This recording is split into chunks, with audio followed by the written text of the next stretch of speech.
Over the past 24 hours, from March 3rd to 4th, the Russian army lost 1,340 soldiers in the fighting against Ukraine. Over the past day, aviation, rocket troops and artillery of the defense forces hit 14 areas of concentration of personnel and equipment, an artillery system and 2 control points of the enemy. The Ukrainian armed forces destroyed 45 Russian artillery systems, 86 drones and 101 vehicles, according to the General Staff of the Armed Forces of Ukraine. Russia has lost 879,410 troops in Ukraine since the beginning of its full-scale invasion on February 24, 2022, the General Staff of Ukraine's Armed Forces reported on March 4.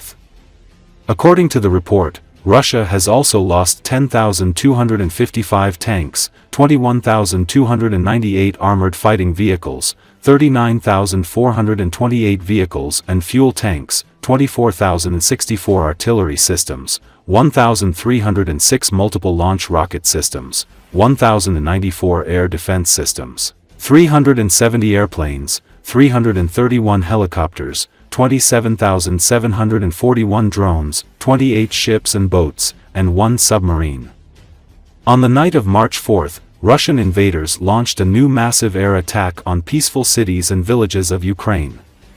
For this, the enemy used 99 Shahid attack UAVs and simulator drones of various types. The Air Force of the Armed Forces of Ukraine draws attention to the fact that the enemy was carrying out a new attack from the directions Oryol, Kursk, Milarovo, Bryansk, Primorsko-Akhtarsk, Russia.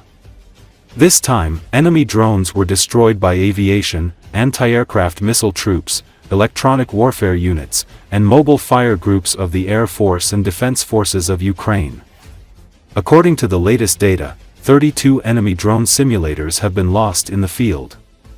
No negative consequences have been identified so far.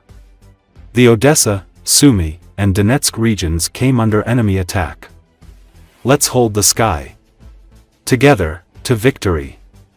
Emphasize the Air Force of the Armed Forces of Ukraine.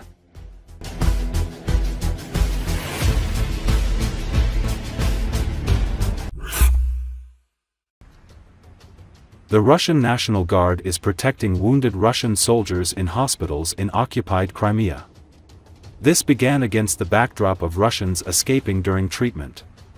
This was reported by the guerrilla movement Atesh.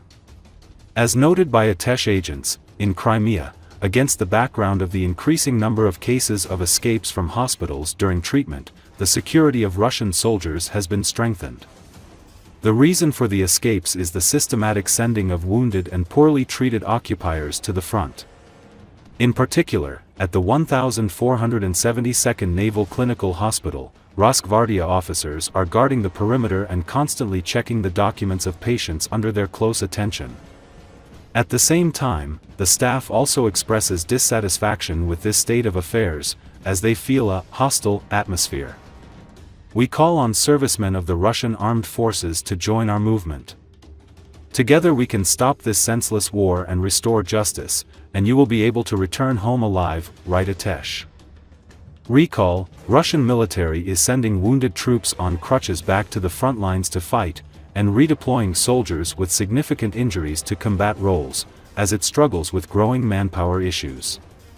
The use of wounded soldiers is a sign that Moscow is managing its growing manpower issues without a wider, general mobilization, which would be unpopular among Russia's urban middle classes. Recently, a Ukrainian defense intelligence official said to CNN that they had noticed the trend in wounded Russian soldiers appearing in active combat areas over the last 6 months. He attributed the use of the wounded as a bid by commanders to hide losses and their inability to get troops in and out of combat areas when needed. Some have narrowly evaded redeployment. CNN spoke to a Russian soldier who was injured during clashes around Vovchansk, given limited treatment, and then a month's leave. Hearing the wounded were being sent back to the front line, he fled Russia. "I've been in the hospital for a month," he said, "and they don't extract the shrapnel for anyone. They just put on some ointment and that's it. When the wound heals slightly, they discharge you." He said he recuperated near Moscow in a unit of amputees, or those immobile or on crutches, who were entitled to a month vacation when healthy again. But they are not allowed to leave the unit, he said. This is what they call a recovering regiment. They spend a month there and they are throwing them back to war. He described the policy as a one-way ticket, perhaps designed to reduce compensation payouts for families. They pay 3 million rubles for some injury. They're sending cripples back to the front. To avoid paying money. If the person is missing, the family doesn't get paid money. For the proof, a body is needed, and if there's no body, that's it, sorry, goodbye.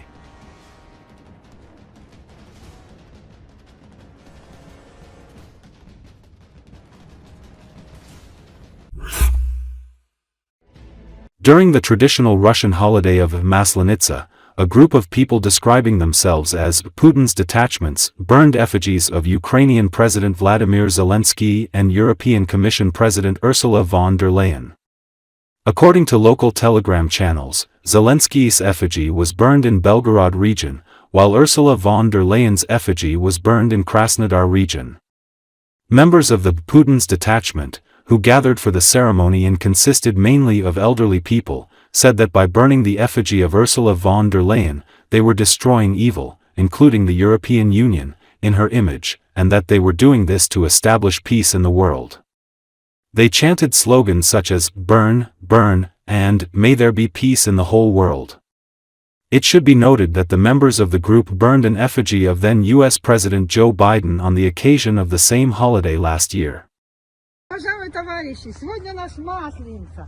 Мы собрались, чтобы жить все плохое, что было в нашей жизни, но в образе Урсулы фон дер Ляйен мы хотим избавиться от самой тюрьмы народов, которая набит весь земной шар. Я рада, я очень рада, что ее сожгут, потому что она весь мир каламутит. Евросоюз должен быть расформирован. Сколько вреда от него, столько намучилось стран, людей. Сегодня мы сжигаем все плохое, всю нечисть по старой традиции. У нас есть наследница фашистской Германии Евросоюз. Ее руководительница фон дер Ляйен. Давайте уничтожим и Евросоюз, и фон дер Ляйен. Сожжем Гитлера.